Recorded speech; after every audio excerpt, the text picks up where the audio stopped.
আল্লাহর নবী সাল্লাল্লাহু আলাইহি সাল্লাম বলেন, যার সামর্থ্য ছিল কিন্তু কোরবানি করলো না, খোদার কসম নবী বলছে ওই নাফরমানরে বইল মুসলমানের ঈদগাহে না আসে। তুই আইস না বেড়া, ঘুম যা, গোস্ত রান্না হলে তোমারে উঠাইব।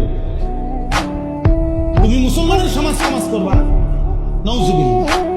তাহলে এই জন্য ইনশাআল্লাহ খুশি খুশি মনে লাকুম ফিহা খাইর, এর মধ্যে আমাদের জন্য কল্যাণই কল্যাণ, নেকি নেকি।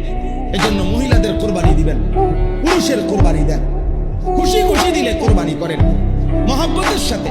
বড় গরু নাম ফুটানোর দরকার নেই, মানুষ দেখানোর দরকার নেই। ইদানিং কালে তোমরা যারা ছেলে আছো বাবা, তোমাদের কাছে আমার অনুরোধ, আব্বা নিজেদের যাদেরই কোরবানির প্রাণী জবাই হয় তার সাথে তুমি মোবাইলে ফেসবুকে ছবি দিও না। গরুর সাথে দাঁড়াইয়া ছবি, এটা স্পষ্ট প্রমাণ করে গরুর সাথে আরেক গরু।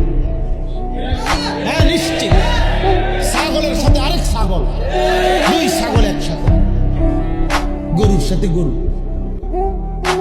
মানে গরুর সাথে মানুষের ছবি দিয়া কি বুঝাইতে চাইছো, তুমি কি বলতে চাইছো? নাহলে তুমি কও যে আমি গরুর সাথে একটা ছবি দিলা, তুমি দিয়ে কি বুঝাইলা?